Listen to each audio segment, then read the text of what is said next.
Il y a des images, quand tu les vois, tu sais. Genre là, quand tu vois cette image, tu sais que là, le mal, ce qui se passe à Manchester City, c'est très profond. Mais genre très profond en mode. Quand tu vois Pep Guardiola répondre au chambrage des supporters de Liverpool en montrant 6 pour signifier les 6 premières ligues qu'il a remportées avec Manchester City, tu sais que c'est grave. Là, c'est chaud. C'est pas une crise, hein, les gars, c'est un tsunami. Là, c'est très chaud. On s'est tellement fait laver, il a tellement été débordé qu'en mode, là, le seul truc qui lui arrivait en tête, c'est de répondre au chambrage des supporters. En mode c'est vraiment pour montrer que l'aveu de faiblesse, il est dingue. Il est dingue, les gars. Mais ça, comme je l'ai dit dans une vidéo et que je vais répéter encore, tu peux t'en vouloir qu'à toi-même. Le mercato est mauvais.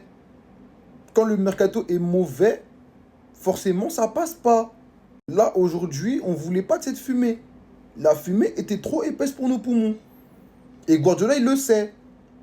Et la seule chose qu'il a su faire, c'est montrer un aveu de faiblesse. Montrer qu'il a 6 premières ligues.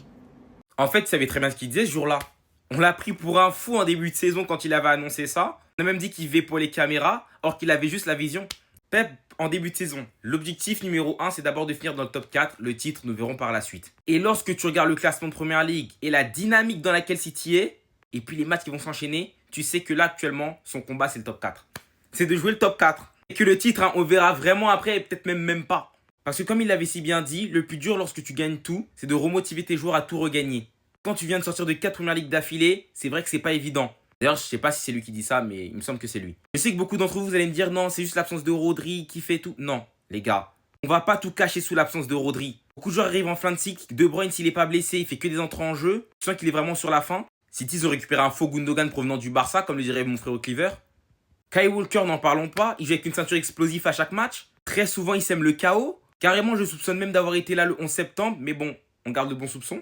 Merci pour les travaux, mais bientôt c'est les pattes pour lui. Phil Foden, le meilleur joueur de la saison dernière. Il est invisible cette saison, il performe pas. Carrément, tellement il n'y a plus aucune stat qui peuvent le mettre en valeur. Ça dit seulement qu'il a 3 enfants. Il n'y a pas de but, hein, il a seulement 3 enfants.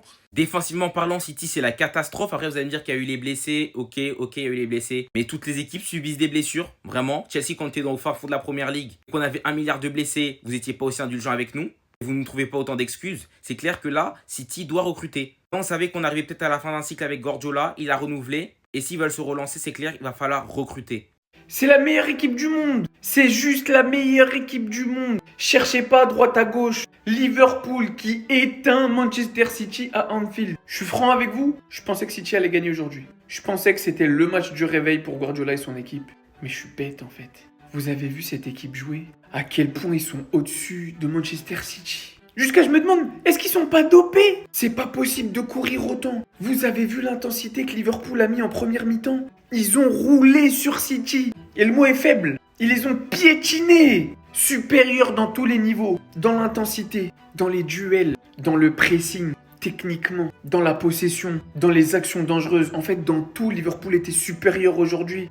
11 points d'avance. 11 points d'avance sur City. C'est quasiment être champion, ça. Parce qu'on sait que c'est pas Arsenal qui va refaire ce retard, on va pas se mentir. On les aime bien, Arsenal. Mais on les connaît, les Gunners de base. On les connaît, les chokers.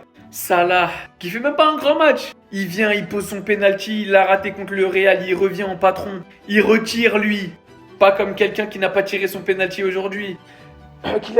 Il marque pour le 2-0, il transforme. Et honnêtement, 2-0, c'est un score cool. Il y aurait pu avoir tellement plus pour Liverpool. Et aujourd'hui, on peut que s'asseoir et reconnaître les faits. Liverpool est la meilleure équipe du monde cette saison. Je suis barcelonais. Je pense qu'on n'est pas loin. Mais là, ce que je vois de Liverpool, c'est trop fort.